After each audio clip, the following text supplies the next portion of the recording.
మన సార్వత్రిక ఎన్నికలు లోక్సభ ఎన్నికల ఫలితాలు దేశవ్యాప్తంగా దాదాపు చివరి దశలో ఉన్నాయి. అన్నీ ప్రకటించబడుతున్నాయి. మన కరీంనగర్ లోక్సభ స్థానం నుండి నేను బీఆర్ఎస్ పార్టీ తరఫున పోటీ చేసే విషయం మీకు అందరికీ తెలుసు. అయితే ఈరోజు ఎన్నికల ఫలితాల్లోపట బండి సంజయ్ గారు భారతీయ జనతా పార్టీ అభ్యర్థిగా వారు మంచి మెజార్టీతోని వారు గెలవడం జరిగింది. నేను ఈ ఎన్నికల్లో మరి ఓటమి పాల్గొనడం జరిగింది. మొదటిగా నేను బండి సంజయ్ గారికి శుభాకాంక్షలు తెలియజేస్తున్నాను. ఈ ఎన్నికల్లో వారు విజయం సాధించినందుకు. ఇదే సందర్భంలో మరి నా గెలుపు కోసం మరి చాలా కష్టపడి ఎన్నికల్లో పోటీ చేసినప్పుడు అందరం కూడా గెలుస్తామని చెప్పే పోటీ చేస్తాం. అయితే నామినేషన్ వేసిన నాటి నుండి మా పార్టీ కార్యకర్తలు గ్రామం నుండి రాష్ట్ర స్థాయి వరకు ఉన్నటువంటి పార్టీ నాయకత్వం మొత్తం కూడా మా జిల్లా పార్టీ అధ్యక్షులు 2 జిల్లాలు, ముఖ్యంగా కరీంనగర్ జిల్లా, సిరిసిల్ల జిల్లా, జగిత్యాల, హనుమకొండ, అదేవిధంగా సిద్దిపేట జిల్లా వ్యాప్తంగా ఉన్నటువంటి ఈ కరీంనగర్ పార్లమెంట్ నియోజకవర్గంలో మరి జిల్లా పార్టీ మొత్తం కూడా కష్టపడి పనిచేశారు. ఒక 5 మాసాలు దాదాపు మా కార్యకర్తలు పెద్ద ఎత్తున ప్రచారం చేశాం. ప్రతి ఓటర్ మహాశయుని ప్రతి ఇంటిలో కలవడం జరిగింది. ఒకానొక సందర్భంలో ప్రజలు కూడా చాలా స్పష్టంగా ప్రస్తుతం ఈ రాష్ట్రంలో ఉన్నటువంటి కాంగ్రెస్ ప్రభుత్వము మరి ఇదివరకు ఉన్నటువంటి కేసీఆర్ గారి నాయకత్వంలో ప్రభుత్వం వేరే చేసుకొని మరి తప్పనిసరిగా మరి ఆ స్పందన చూసి మేము గెలుస్తామనేటువంటి విశ్వాసంతో కూడా మరి కష్టపడి పనిచేయడం జరిగింది మేమందరం కూడా. కానీ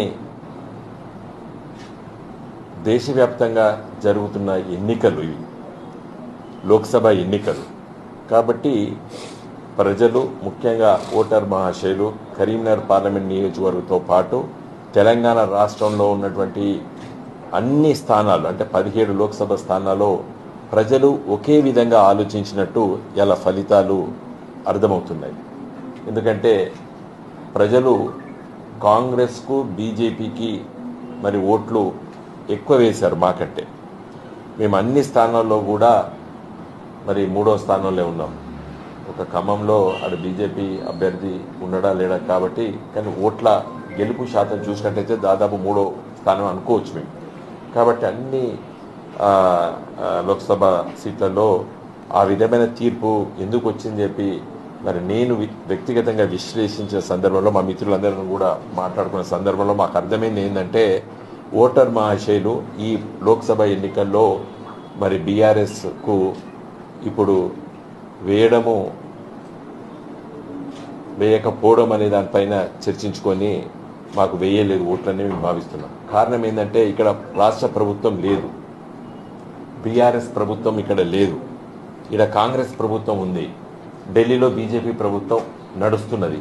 కాబట్టి ఆ 2 పార్టీల పట్లనే మరి ఓటర్ మహాశయులు ఆలోచించి నిర్ణయం తీసుకున్నట్టు మేము భావిస్తున్నాం. ఎందుకంటే 17 లోక్సభ స్థానాల్లో అదే విధమైనటువంటి ఆలోచన వచ్చింది.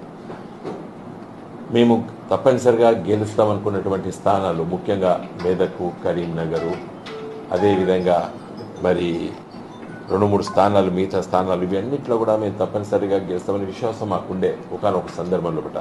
కానీ ఓటర్ మహాశయులు తీర్పు మాత్రము మరి అన్ని 17 లోక్సభ స్థానాల్లో పట కూడా కాంగ్రెస్, బీజేపీ ఆ 2 పార్టీల వైపునే ఓటర్ మహాశయులు ఓట్లు వేసినట్టు భావిస్తున్నాం. దాని ముఖ్యమైన కారణము మరి ఇక్కడ రాష్ట్రంలో కేసీఆర్ గారి ప్రభుత్వం లేదు కదా, బీఆర్ఎస్ ప్రభుత్వం లేదు కదా అనేటువంటి ఆలోచనతో ఉన్నట్టు తప్పితే మేము వేరే విధంగా నేను భావించడం లేదు.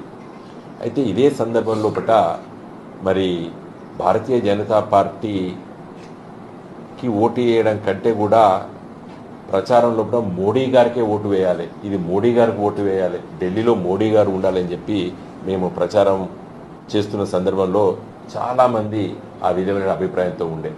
కానీ ఇవాళ ఏమర్థమైపోయింది, 2 పెద్ద ఎత్తున ప్రచారం చేసింది బీజేపీ ఈ తెలంగాణ రాష్ట్రంలో. ఒకటి రామాలయం పైన, అక్షంతలు ఇంటింటికి పంచి మరి రాముని బొమ్మతో లేకపోతే అక్కడ నిర్మించిన దేవాలయం బొమ్మతో ఇంటింటికి ప్రచారం చేసి ఒక విధమైనటువంటి సెంటిమెంటును మరి ఇవి అక్కడి నుంచి అయోధ్య నుండి వచ్చినటువంటి అక్షంతలు మరి మనము వేసుకున్నాం కదా మరి అని చెప్పేటువంటి ఒక విశ్వాసాన్ని ప్రజలకు కల్పించారు. దురదృష్టవశాత్తు ఎన్నికల రాజకీయాల్లో ఓట్లాడేటప్పుడు ఆ విధంగా ఉండొద్దు. ఎలక్షన్ కమిషన్ చర్యలు తీసుకోలేదు. కానీ ఇవాళ ఏం అర్థమైంది, తెలంగాణ ప్రజలు అర్థం చేసుకోవాలి, బీజేపీకి ఓట్లు వేసిన వాళ్ళు అందరూ కూడా అర్థం చేసుకోవాలి. ఇలా అయోధ్య ఎక్కడైతే రామాలయం కట్టిరో అక్కడనే బీజేపీ ఓడిపోతారు. ఇంకా తుది ఫలితం రాలేదు, కానీ తప్పనిసరిగా ఓడిపోతుంది అయోధ్యలో బీజేపీ. ఇంకా ఇప్పుడు నేను మిగతా విషయాలు మాట్లాడదలుచుకోలేదు. ఆ రామాలయం ఏ స్థాయికి వచ్చింది, ఎంత నిర్మించిండ్రు, అవన్నీ కూడా ప్రజలు ఆలోచిస్తారు. కాబట్టి అయోధ్యలనే ఓడగొట్టిండ్రు బీజేపీ పార్టీని. అన్నిటికంటే అతి ముఖ్యమైన విషయం ఇవాళ పత్రికా వేదికల ద్వారా యావత్తు తెలంగాణ ప్రజలకి, దేశ ప్రజలకు చెప్పదలుచుకున్నాను. మోడీ గారు మోడీ మోడీ మోడీ మోడీ మోడీ 400 సీట్లు గెలుస్తాడు, 400 సీట్లు గెలుస్తాడు అనేది ఒక సైకిక్ క్రియేట్ చేసాడు మోడీ ప్రచారం వల్ల. మోడీ గారికి తెలుసు ఉత్తర భారతదేశంలో ఓడిపోతున్నాను, కాబట్టి 400 సీట్లు గెలుస్తున్నాడు, అక్కడ మనం కూడా ఓట్లు వేయాలని చెప్పి దక్షిణ భారతదేశం నుండి ముఖ్యంగా తెలంగాణ రాష్ట్రము, ఆంధ్రప్రదేశ్ రాష్ట్రము, కర్ణాటకలో అక్కడ ఇక్కడ కొన్ని ఓట్లు ఎక్కువ దండుకున్నారు. వారు కొన్ని సీట్లు కూడా గెలిచింది. ఇప్పుడు 8 సీట్లు దాదాపు గెలిచే స్థాయిలో ఉన్నది ఇవాళ తెలంగాణ రాష్ట్రంలో కూడా బీజేపీ. అసలు మోడీ గారికి ఇలా ఆయన పోయినసారి ఓట్లల్లో మెజార్టీ లోపల పౌలవంత మెజార్టీ కూడా రాలేదు. ఒకనొక దశలో బట రెండో రౌండ్ లోపల 8,000 ఓట్లు తక్కువ వచ్చినాయి మోడీ గారికి. మోడీ గారే ఓడిపోతున్నారా అని చెప్పి భయం కూడా బీజేపీ శ్రేణుల్లో కలిగింది ఇవాళ ఉదయం పూట. అంటే మోడీ గారు ఆయనకున్నటువంటి ఈ మీడియా ప్రపంచం గుప్పెట్లో పెట్టుకొని, సోషల్ మీడియాను గుప్పెట్లో పెట్టుకొని పెద్ద ఎత్తున 400 సీట్లు గెలుస్తున్నాడు మోడీ, 400 సీట్లు గెలుస్తున్నాడు మోడీ అని చెప్తే ఇలా బీజేపీ అధికారం సొంతంగా వచ్చే అవకాశమే లేదు. ఇవాళ 272 సీట్లు గెలుస్తలేదు బీజేపీ పార్టీ. మరి మోడీ గారికి నైతిక హక్కు ఎక్కడున్నది? ఇలా బీజేపీ పార్టీ ఓటమి పాలైంది. తన సొంతంగా ఇవాళ ప్రభుత్వాన్ని ఏర్పాటు చేయలేదు బీజేపీ పార్టీ. 272 సీట్లు రాలేదు బీజేపీకి. మరి నైతిక బాధ్యత ఎవరు తీసుకోవాలి కదా? మోడీ గారు తీసుకోవాలి కదా. 272 సీట్లు గెలిపియాలి కదా. పోయినసారి 303 సీట్లు ఉండే కదా. ఆ 400 సీట్లు గెలుస్తున్నాము, 400 సీట్లు గెలుస్తున్నాడు మోడీ గారు. ఢిల్లీలో మోడీ గారు ఉండాలి, మోడీ గారు ఉండాలని చెప్పి ప్రచారం చేసి తెలంగాణలో 8 సీట్లు కూడా వాళ్ళు గెలిచే అవకాశం వచ్చింది అలా.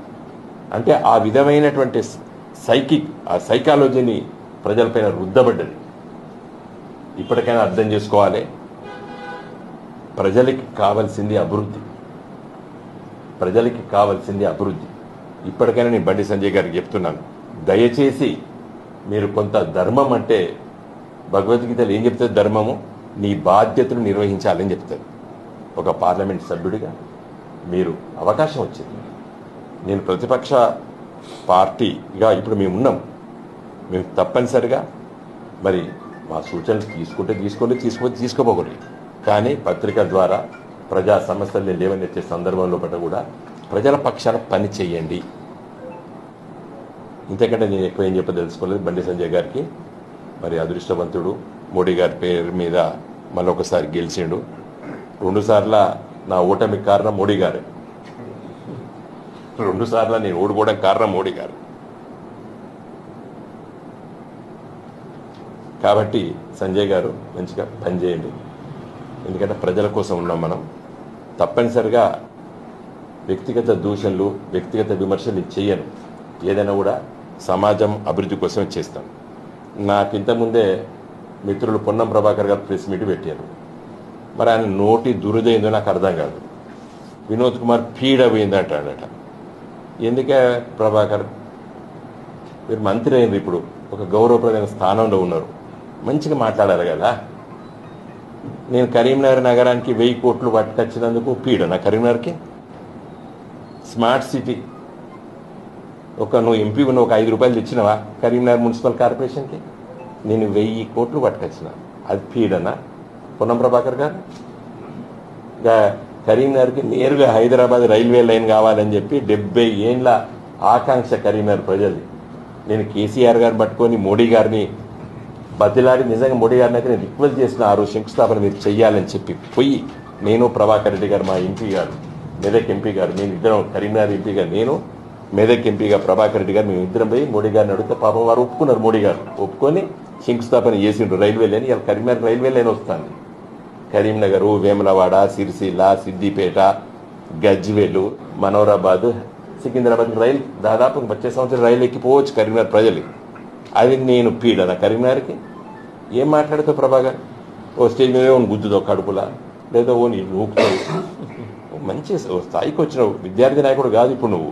మంచిగా స్థాయికి వచ్చినావు. మంచి పని చేయండి. మేము ఒక పార్లమెంటు సభ్యుడిగా నీకు అనుభవం ఉన్నది 5 సంవత్సరాలు.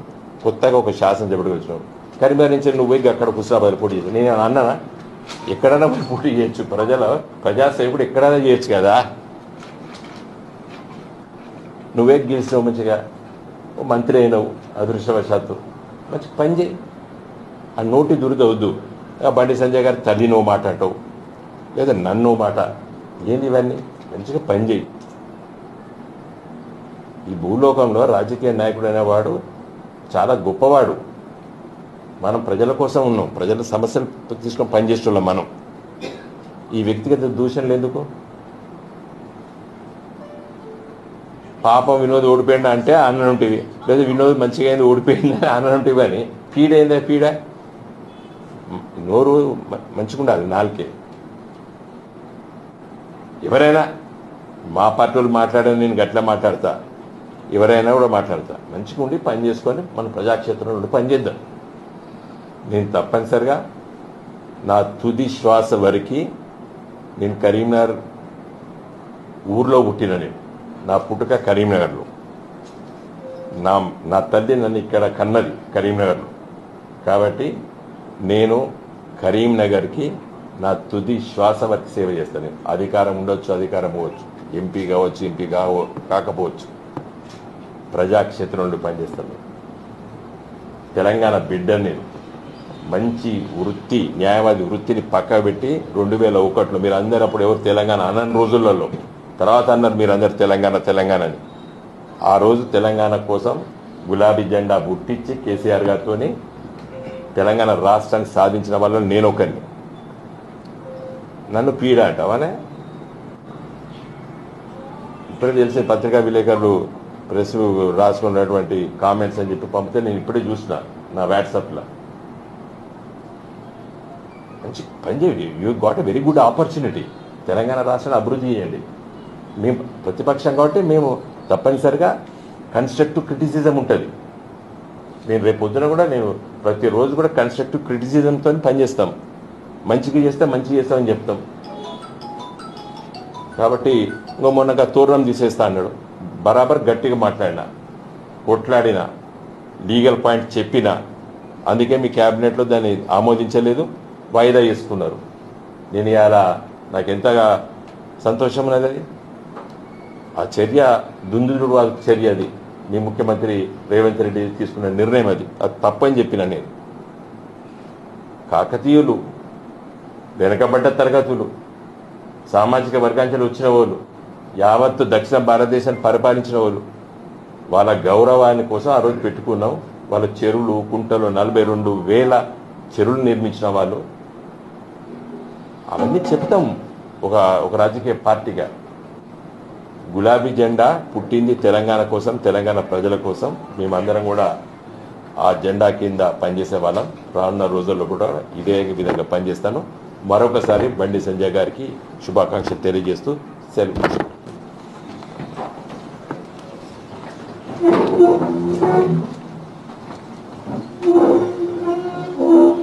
Thank you.